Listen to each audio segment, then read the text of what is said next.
Hey, it's Matt, your average gamer, and this is day 13 of a build a day until they announce DLC. That's right, we're doing a build every day until the announcement of DLC. Definitely hit that subscribe button if you want to check that out and see how far we can go with this. For the build we're doing today, we're going to be doing the Royal Greatsword and a full Battlemage build at 150.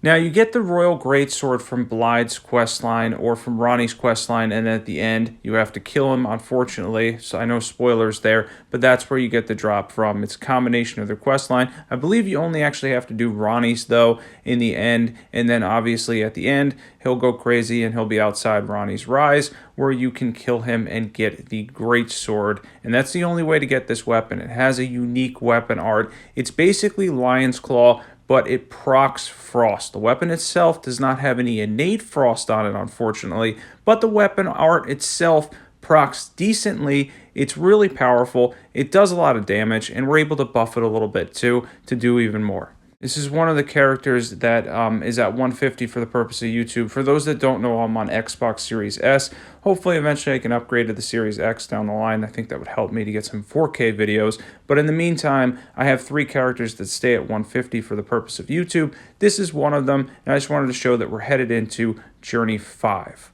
So what we're using here alongside the Royal Greatsword is the Fingerprint Stone Shield. The reason I like this is because, like the Shield and Heal build, which is on my channel, and it's a really fun build to do, and that's really kind of like an easy mode, this is kind of a dangerous weapon art to use. So I sort of like being able to get behind a shield, and the fact that we have to have some minimum intelligence requirements. I believe it's going to be around 22, gives us the ability to use Scholar Shield anyway, and then the strength scaling on the weapon can be used for the Fingerprint Stone Shield, which has that hefty 48 strength requirement to use.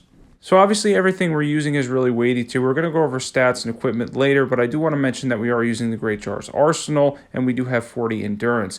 Now the Great Jar's Arsenal, if you're having trouble getting it, it gives you 3 NPCs that are based off of players, which can make it a little bit difficult if they have good builds. However, you can go to offline mode, get 3 standard NPC type invaders, which can make your life a whole lot easier. By the way, this weapon art is one of the ones, because it's magic, that is boosted by the Spellblade set. You'll notice I'm wearing 3 pieces of it. If you're wearing all 4, you'll get a total of 8% more damage from the Spellblade set, so that's something to keep in mind as we go on. So what we're using on the shield is Scholar Shield. That's going to give you a little bit more of a guard boost. However, it was patched, nerfed a little bit, so less than it used to be. But more importantly, it's going to actually give you some additional elemental resistance to your shield. And for me, that's the bigger selling point there. But between that, a little bit more guard boost, and the fact that we're using the Fingerprint Stone Shield, even after the nerfs, I think it was in 1.07, this is still a strong candidate that has a lot of power to block everything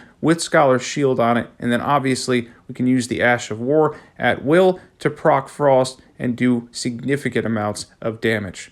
Now, the defensive spells that I'm using are completely optional. That's up to you if you want to use anything in that regard. You really only need the shield, Scholar Shield, and then the Royal Greatsword to do this build to its best of its ability. The little defensive stuff is just because, like, we're a mage, so we might as well use some other stuff too. And since you have to have at least 22 intelligence to do this build, because we need 22 intelligence to use the Royal Greatsword to begin with, and if you're going to go past 150, you're probably going to have a lot higher intelligence level, and then obviously you can put a bunch of points into strength too. This weapon scales mainly off of strength and intelligence, and that's where it gets its damage from. Yeah, this is good as like a Spellblade, I guess, build you would call it, or Battlemage build, whatever you want to call it. As far as the weapon goes itself, using the Royal Greatsword on its own, it has fantastic damage. But again, it can be a little bit of risky weapon art, so I really like throwing the shield in here. And then Scholar Shield is just so obvious to use because of the fact that we already have to pour some points into intelligence anyway, and you need 12 intelligence to use Scholar Shield, and obviously we're past that. As far as the early game bosses, obviously there's not going to be too much trouble here. We're able to proc frost on Godric. He took a lot of damage from the sword itself, and he went down very easily.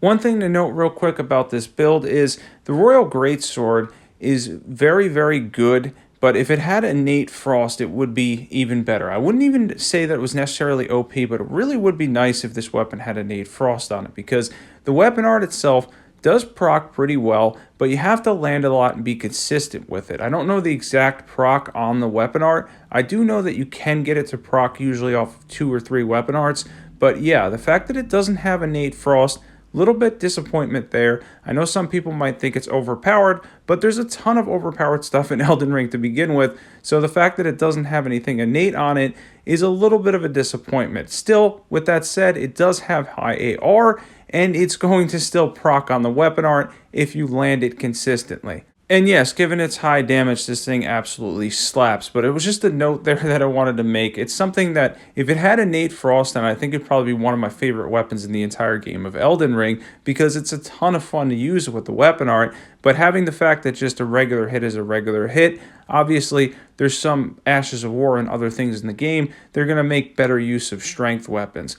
But obviously, this one does have frost on the weapon art, and the weapon art can do a couple thousand damage, so there is that, and that is fairly awesome. So, for buffing, we're going to use Golden Vow there, Flame Grant Me Strength, and then we're going to show how this works on an NPC invader. You're going to see something here, but this is actually not a bad weapon at all for PvP or for any NPC type invasion, especially if you're going for the whole entire Battlemage type build where you use defensive spells and all that stuff, because you're going to be able to get some stuns, some hits in, massive damage, and if you proc frost, even more the better. But overall, this is very powerful against NPC invaders, and in certain situations in PvP, obviously, can be very useful as well.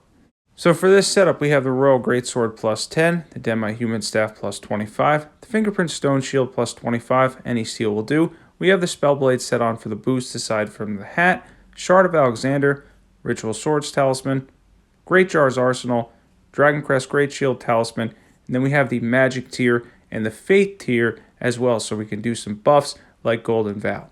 So stats at 150, obviously you're going to be a little bit spread out here because we do have a couple of things we're going for, but generally speaking, we want to go for 50 strength and 50 vigor, and then obviously we need the minimum requirements for intelligence, and then 15 faith, which with the tier, the faith tier, will give us 25 faith, and that'll allow us to cast Blessings Boon and Golden Vow, which are two very, very good things to complement this build. Don't worry, we're going to go over buffs here in a second to show you exactly what we're going to do. And for buffs, we're going to drink our tier first, which has the Magic tier and the Faith tier in it. And then we're going to use Golden Vow and Blessings Boon. Then you want to use Flame Grant Me Strength afterwards, last because that's the shortest. And then you want to tap her off your FP, fill that back up. And then we're going to go bring out our shield. We're going to use Scholar Shield, any defensive spells you might use. And then we get to use that really cool Ash of War, which has the initial contact and then an explosion of frost.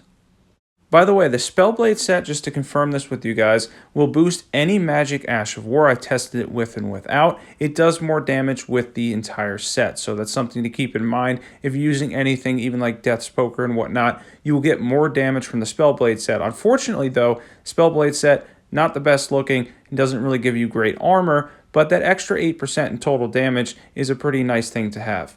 By the way, completing the questline for Ranni will also get you Blide's armor set. I didn't use that here because obviously I was using the Spellblade to boost that, but his armor set is something that's cool looking, so you can grab that as well. And the Ash of War specifically is called Wolf's Assault. It's basically Lion's Claw with an explosion of frost afterwards, and then basically obviously proccing frost throughout the weapon art. I don't know the exact number that it procs or how much frost it does on the weapon art, but I can tell you that it's decent. A lot of bosses, 2 or 3 weapon arts is going to proc frost on them, so that's pretty good in general.